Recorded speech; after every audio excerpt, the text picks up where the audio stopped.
Ustadz, bagaimana sikap seorang jika seorang laki-laki datang melamar dari sisi agama terlihat baik, akan tetapi berbeda manhaj? Bagaimana sikap yang seharusnya diambil?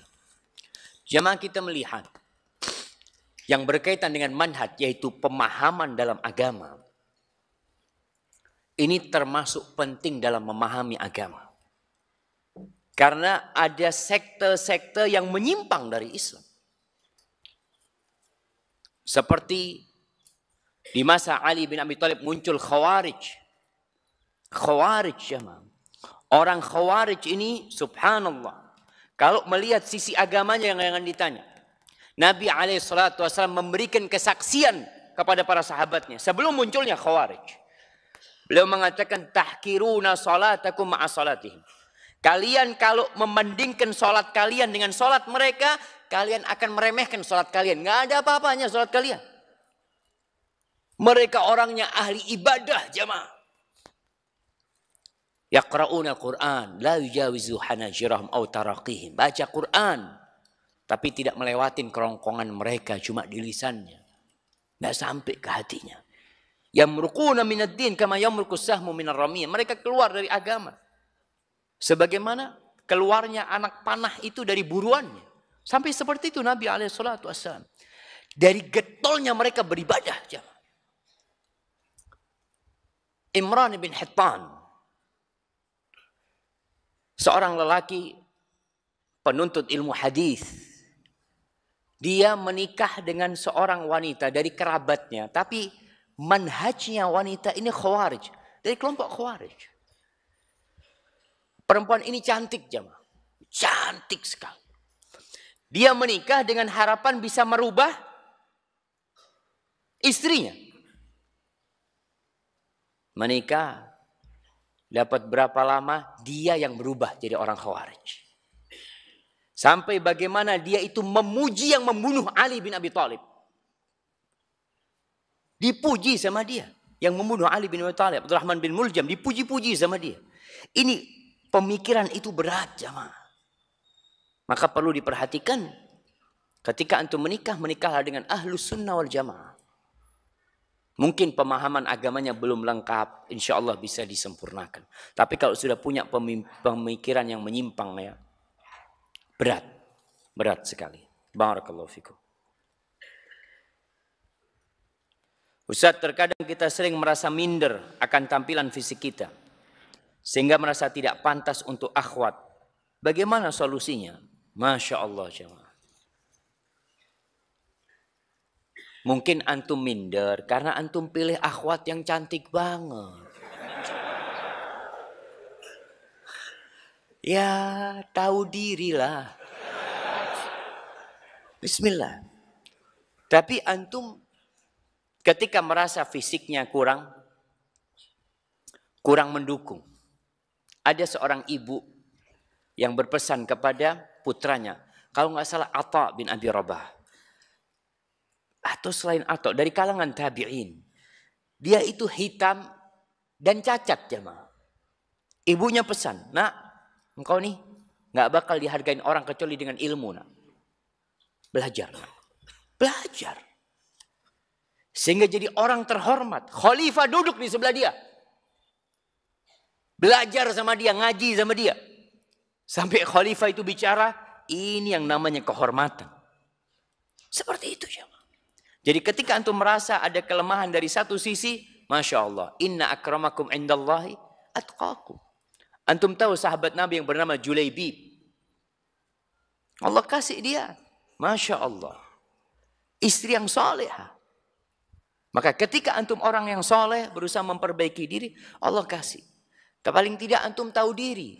Ketika memilih, kayaknya kalau yang ini nggak diterima, nah jangan datang sudah. Barakallahu fikum.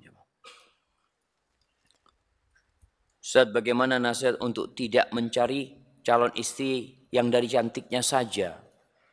Karena kita tahu fitrah laki-laki pinginnya yang cantik dulu, Ustaz. Tentu juga agama yang baik. Bagaimana ana bisa menerima yang cantiknya biasa, Namun kadang diri ini ingin yang baik agamanya, tapi juga cantik. Alhamdulillah. Kalau antum bisa dapat yang cantik dan baik agamanya, alhamdulillah. Tapi kalau tidak bisa dapat, banyak lelaki itu berdalih, Ustaz, kalau agama kan masih bisa dikembangkan, Ustaz. Kalau cantik ini nggak bisa, Ustaz. Jamaah rahimakumullah. Cantik itu relatif. Dan cantik itu sebelum antum miliki. Kita tuh melihat sesuatu yang belum jadi milik kita tidak dalam wujud aslinya. Itu para ulama jelaskan.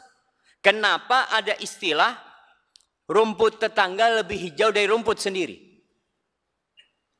Padahal istri antum tuh lebih cantik daripada istri tetangga. Secara fisik. Mereka mengatakan bahwasanya seorang itu melihat sesuatu yang belum dia miliki bukan dalam wujud aslinya. Ketika sudah dimiliki, itu barang kembali ke wujud aslinya. Seperti contoh ringan lah, antum kepingin mobil. Nah, antum kepingin mobil apa antum? Dalam yang antum inginkan. Hammer, Masya Allah jemaah. Nah, dia kepingin Hammer umpamanya. Ketika mobil itu lewat, dia naik motor, dia berhenti jemaah. Cuma mau ngeliatin tuh mobil. Allahu Akbar, Allahu Akbar. Di lampu merah, dia pepet tuh mobil. Cuma mengusap-usap. Allahu Akbar. Itu namanya cinta.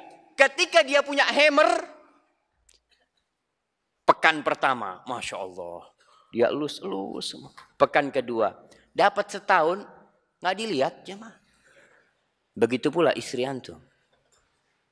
Ketika belum dinikahin ngelihat Allahu Akbar, Allahu Akbar. Ini Masya Allah. Jangan ngelihat orangnya, ngelihat sandalnya. Untuk melihat Allahu Akbar. Itu bahagia jamaah.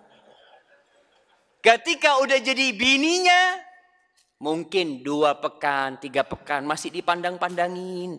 Dapat sebulan, bininya lewat. Dia makan nggak dilihat bini. Itu mana? Udah kembali kepada wujud aslinya. Makanya kalau bicara cantik relatif jangan. Setelah antum menikah, antum akan berinteraksi dengan adabnya dia. Tidak lagi dengan kecantikannya. Dengan etika dia. Dengan agama dia. Karena antum sudah terbiasa. Begitu pula ketika antum dapat istri mungkin yang tidak cantik. Antum dapat istri yang tidak cantik. Bahkan ada seorang yang mendapatkan istri yang cacat jemaah. Makanya kalau antum ada waktu baca, ada cerita dalam kitab Wahyul Qalam. Judulnya Qubhun Jamil. Buruk tapi cantik. Buruk tapi cantik. Kenapa?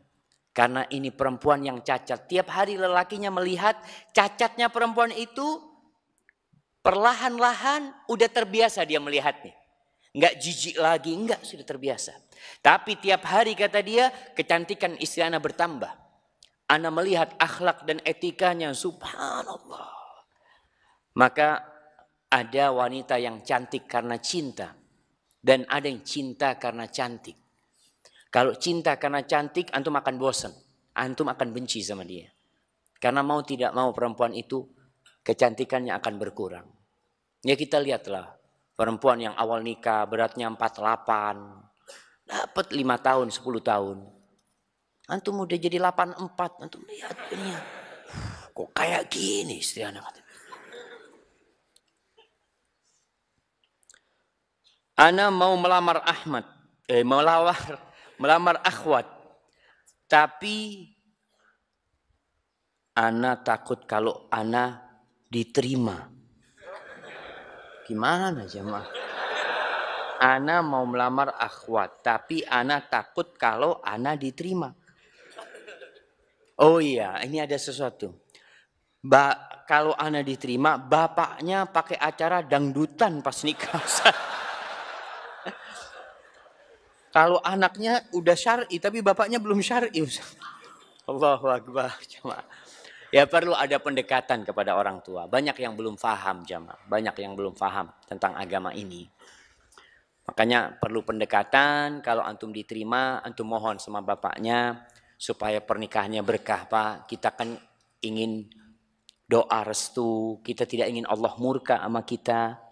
Bismillah. Berusaha untuk memperbaiki. Karena perempuan seperti itu kasihan kalau dia akhirnya dia orang baik. Namun antum punya masalah dengan keluarganya tadi. Pendekatan dengan keluarganya. Dan kalau bisa masuk dari perempuan tersebut. Kalau anak perempuan ini dicintai oleh orang tuanya, biasanya minta apa saja dikasih.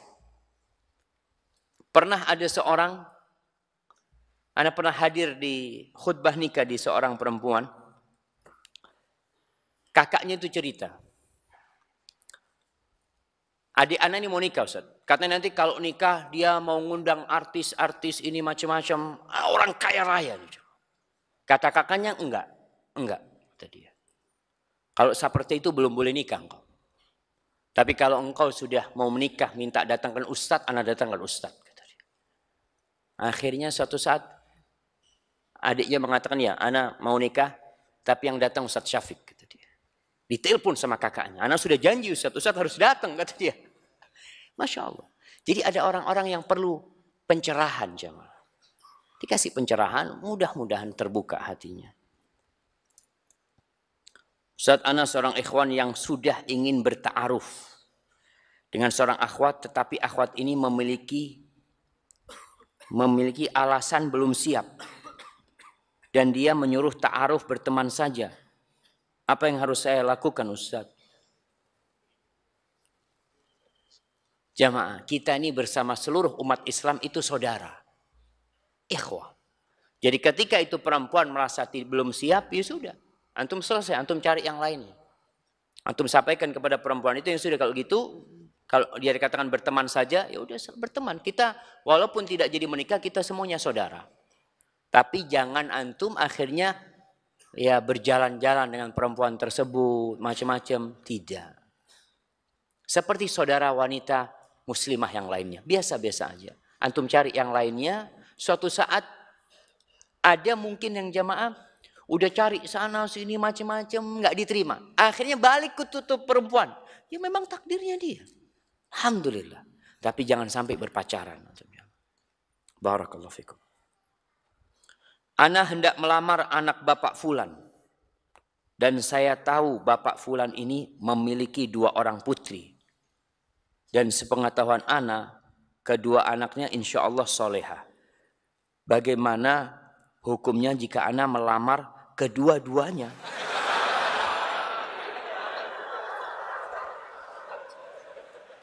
Dengan niat salah satunya menjadi istri. Nggak apa-apa jemaah. Nggak apa-apa. Artinya datang ke sana, bicara, ana mau melamar putri bapak. Yang mana terserah bapak. Seperti Nabi Musa alaihissalam. Nabi Musa itu ditawarin sama mertuanya, inni uridu an unkihaka ihdabnatayya hataini. Aku ingin menikahkan engkau dengan salah satu putriku ini. Artinya silahkan dipilih yang mana yang mau. Kalau antum kan tergantung mertua sekarang. Terserah sudah. Mau yang tua, mau yang muda, dua-duanya ana terima. Itu diperbolehkan seperti itu. Nanti kan ketentuan mertuanya. Udah sama yang ini.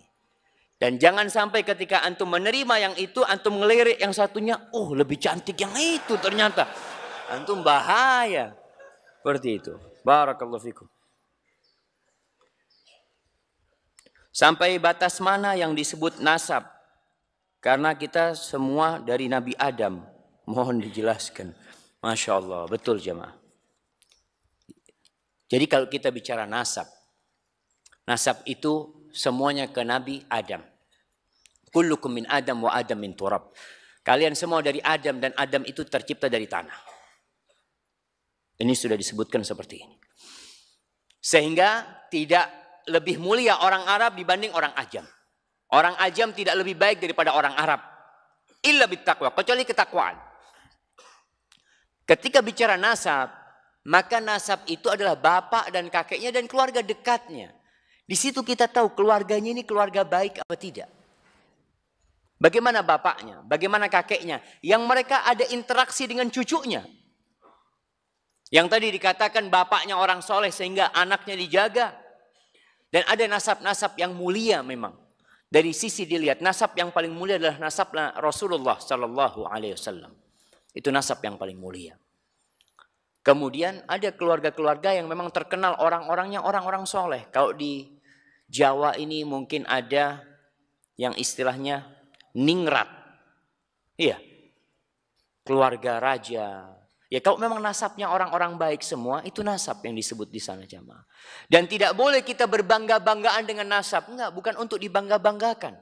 Tapi untuk disyukuri. Bukan untuk menghinakan orang yang nasabnya, antum anaknya siapa antum? Mungkin dilihat anaknya petani. Wallah bisa jadi petani itu lebih mulia daripada bapak. Ketika dia bertakwa sama Allah subhanahu wa ta'ala. Barakallahu fikum. Ustaz, bagaimana jika kita menilai wanita dari pendidikannya? Misalnya, wanitanya pendidikannya lebih rendah apa tinggi daripada laki-laki? Doakan saya mendapatkan jodoh yang baik. Masya Allah, barakallahu fikum. Bicara tentang pendidikan jamaah. Kalau dia wanita yang solehah, yang agamis, nggak perlu kita bicara pendidikan lagi. Dia mungkin lebih tinggi dari antum atau lebih rendah dari antum. Memang kalau bicara setara, itu mungkin lebih mulia. Sehingga perempuan ini tidak suka membanggakan dirinya. Mengatakan kepada suaminya, bang, kau lulus mana bang? Ya SMA, kata dia.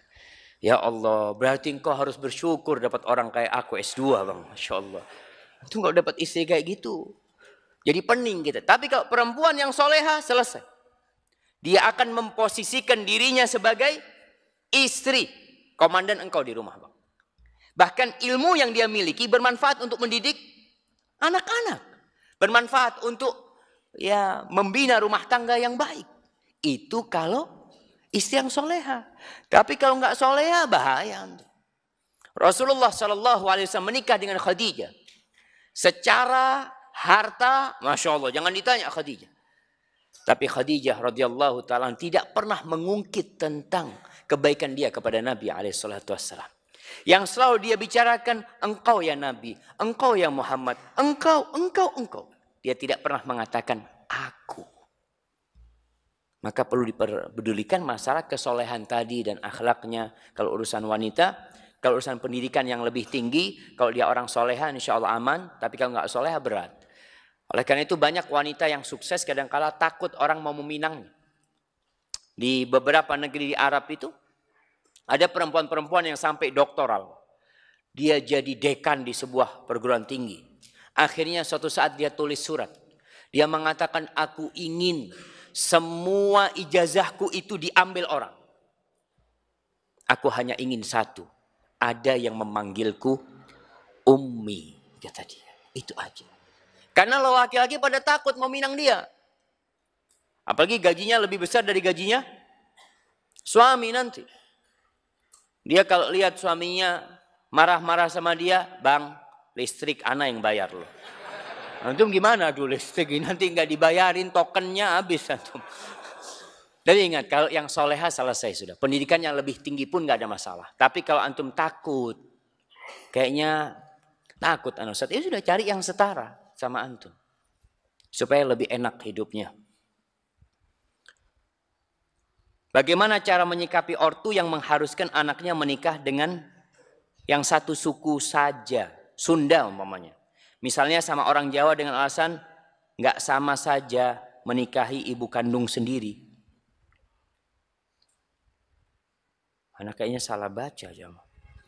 Bagaimana cara menyikapi ortu yang mengharuskan anaknya menikah dengan yang satu suku? Saya Sunda, misal sama orang Jawa, dengan alasan kita sama saja menikahi ibu kandungnya sendiri.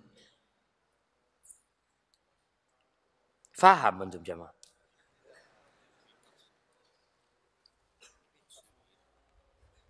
Oh, mitosnya kayak gitu. Jadi kalau dia orang Sunda, nggak boleh nikah sama orang Sunda. Oh, nggak boleh nikah sama perempuan Jawa. Dengan alasan kita sama saja menikahi ibu kandungnya sendiri. Wallahu a'lam. Yang jelas tadi udah sampaikan jemaah. Rasul sallallahu alaihi wasallam suruh kita memilih takhayyaru min nutafikum. Pilih yang bakal jadi anak-anak kalian tuh. Kalian harus pilih orang tuanya yang baik. Ada seorang Abul Aswad Ad-Du'ali pernah mengatakan kepada anak-anaknya, dikumpulin anak-anaknya. Setelah anaknya udah pada besar. Bapaknya mengatakan, ahsantu ilaikum sigaran wa kibaran qabla an tuladu. Aku telah berbuat baik kepada kalian ketika kalian masih kecil. Ketika kalian udah dewasa. Dan ketika kalian belum diciptakan. Sang anak heran, ya ayah, kalau engkau berbuat baik kepada kita ketika kita kecil, ketika kita besar, kita merasakan itu. Gimana engkau berbuat baik kepada kita sedangkan kita belum ada? Apa kata ayahnya? Ikhtartu lakum umman la tu'ayyaruna biha. Aku pilihkan buat kalian seorang ibu yang kalian tidak dicela karena dia. Itu jemaah. Jadi kalau bicara ini mitos, bagaimana antum sekarang menyikapi orang tua? Perlu memberikan pemahaman agama jemaah. Karena terus terang kebanyakan kita ini agamanya agama turunan. Sehingga tidak faham dengan agama Allah. Kadang-kala yang enggak sholat. Kadang-kala sholatnya asal-asalan. Maka tugas kita bagaimana memberikan pencerahan. Bahwasanya ketika berbicara sama ibu jangan sok alim antum, enggak. Kalau bisa sharing, ibu ana mau sharing sama ibu nih. Ngobrol sama ibunya. Kalau memang ada sebuah kitab, bu, nih bu ada hadis, bu, mungkin ibu bisa baca, mungkin ibu bisa memberikan penjelasan. Bagaimana cara menyikapi sikap calon mertua yang memasang target yang tinggi untuk menikah? Ya antum cari mertua yang lain. Bagaimana cara menyikapi sikap calon mertua yang memasang target yang tinggi untuk menikah? Target apa maksudnya? Maharnya. Oh maharnya. Itu hak mereka jemaah. Hak mereka. Oleh karena itu ketika antum hendak memilih seorang istri. Maka hendaklah cari istri yang maharnya sedikit. Karena Nabi SAW mengatakan. Inna min yumnil mar'ati. Termasuk berkahnya seorang wanita. Adalah. Qillatu ma'unatiha. Wa kathratu waladiha. Anaknya banyak, kemudian maharnya sedikit. Itu termasuk berkahnya jemaah. Inna min yumnil mar'ati. Ya, ana lupa hadisnya, lafaz hadisnya. Tapi yang jelas dalam hadis itu disebutkan termasuk berkahnya seorang wanita itu qillatu ma'unatiha. Biaya menikahnya itu ringan. Jadi kalau antum melihat orang tua targetnya macam-macam, ya bismillah ngomong sama mertua. Sudah, nikahkan dulu aja sekarang. Masalah nanti mau perayaan, mau walimah yang besar-besar, kalau ada rezeki. Nanti mertua ingin umpamanya 2 miliar, anak kasih 3 miliar. Kalau punya rezeki. Antum bilang, kalau nggak punya ya minta maaf lah. Kan antum bilang kalau punya rezeki. Ustaz, ana pernah mengkhidbah seorang gadis dalam kurung akhwat. Apa bedanya gadis sama akhwat? Jamaah kadang-kala kita ini menyebut perempuan kalau sudah pakai kerudung akhwat. Kalau belum pakai kerudung cewek. Ustaz ini ada cewek nih lewat nih. Sama. Itu pokoknya muslimah saudari antum. Muslimah saudari kita. Innamal mu'minuna ikhwah. Mau pakai jilbab ya mungkin dia akhwat yang belum taat kepada Allah. Seperti itu. Jadi sekarang Anda melihat di beberapa kamar mandi jamaah. Dalam perjalanan Anda melihat tulisannya itu bukan perempuan laki-laki. Tapi ikhwan dan akhwat. Itu perempuan yang lihat, ana masuk kemana? Kata dia. Karena dia nggak tahu maknanya akhwat itu apa. Nah Ustaz, ana pernah mengkhidbah seorang gadis akhwat, tapi menjelang pernikahan ana berubah pikiran. Dan memutuskan untuk membatalkan rencana pernikahan. Karena ternyata akhwat tersebut berkata bahwa akhwat tersebut baru ingin berubah, memperbaiki diri setelah nanti menikah. Pertanyaannya, berdosakah bila memutuskan untuk membatalkan pernikahan tersebut? Enggak jamaah. Tidak. Artinya apabila antum memutuskan sebelum pernikahan, maka tidak ada kewajiban apa-apa buat antum. Tapi ada orang yang sudah menikah tapi belum kumpul, belum dukhul istilah. Ketika dia menggagalkan, maka paling tidak antum separuh maharnya kasihkan kepada istrinya, supaya istri paling tidak terlalu bersedih hati lah ketika dia diceraikan. Kalau ini kan membatalkan sebelum pernikahan, namun antum perlu memberikan penjelasan. Jangan sampai nanti dikira orang-orang yang sudah ngaji ini mempermainkan wanita. Antum sudah melamar, tahu-tahu dibatalkan, antum perlu datang jumpain orang tuanya. Harus jadi lelaki, datang minta maaf, ana sudah istikharah, ana minta sama Allah, kok hati ana nggak enak. Daripada nanti terjadi perceraian, lebih baik sekarang diputuskan di sini, sehingga anaknya tidak menjadi janda, tetap gadis anak itu. Mungkin perlu memberikan penjelasan seperti itu. Mengapa Fir'aun memiliki istri yang soleha, sementara Nabi Nuh dan Nabi Lut memiliki istri yang durhaka? Subhanallah jamaah. Nah, tadi kan dibicarakan, itu bisa jadi ujian. Istrinya Fir'aun awalnya sama seperti Fir'aun sebelum datangnya Nabi Musa alaihissalam. Artinya dia sama-sama orang-orang yang tidak beriman. Kemudian dia beriman dengan Nabi Musa alaihissalam. Dia beriman kepada Allah Jalla Jalaluh. Ujian dia nggak bisa gugat cerai. Kalau dia bisa gugat cerai, selesai urusannya. Tapi dia tetap jadi istri dan disiksa oleh Fir'aun. Bagaimana dengan istri Nabi Nuh alaihissalam dan istri Nabi Lut alaihissalam? Itu ujian buat mereka, jamaah. Dan di syariat yang terdahulu, itu boleh menikah dengan non-muslim. Sehingga mereka menikah, itu yang ada wanita seperti itu pada waktu itu. Sedangkan pernikahan harus berjalan. Maka itu ujian buat Nabi Nuh dan Nabi Lut. Ujian kesabaran mereka. Dan Allah Jalla Jalla menjadikan Nabi Nuh alaihissalam sebagai ulul azmi minar rusul. Barakallahu fikum. Jadi kalau antum dapat istri yang buruk, antum sabar. Tidak harus menceraikannya. Ada seorang alim ulama, istrinya tuh kasar. Temannya ini kalau berkunjung ke rumah dia, kesian sama alim ulama ini. Kamu kok nggak ceraikan istrimu? Kasar banget ngomongnya, kata dia. Apa kata alim ulama ini? Ya, ana takut istri ana ini azab buat ana. Maka ana akan menerima azab ini. Dan ana khawatir kalau menikah dengan perempuan lain nanti lebih parah dari yang ini, kata dia. Sudah yang ini dijalani, kata dia. Bagaimana sikap kita ketika sudah terlanjur memiliki pasangan yang kurang baik, yang kurang memiliki kriteria pasangan ideal, karena terkadang timbul perasaan menyesal telah menikah dengannya. Allahu Akbar. Yang sudah katakan qadarullah wa masya'a fa'al. Udahlah, ini udah takdir Allah. Allah berbuat sekehendak Allah Subhanahu wa taala. Sekarang yang perlu antum lakukan adalah istighfar, bertobat. Kenapa antum milih perempuan itu? Kenapa antum milih laki itu? Bisa jadi standar antum dulu itu sudah cocok sama perempuan tersebut. Antum tidak memikirkan agama dahulu. Sekarang antum udah ngaji. Udah mulai, ya Allah. Anak kalau dapat perempuan yang soleh akan bisa poligami, Ustaz. Tadi dapat yang kayak gini. Insya Allah. Antum istighfar sama Allah, yang ada diperbaiki. Bisa diperbaiki insya Allah. Cara pertama memperbaiki pasangan hidup adalah dengan cara memperbaiki diri kita. Perbaiki hubungan antum sama Allah Subhanahu wa taala. Allah akan perbaiki hubungan antum sama dia. Dengan tadi banyak-banyak istighfar. Kalau itu memang bagian dari dosa-dosa antum, yang antum terima. Sambil didoakan istrinya semoga berubah.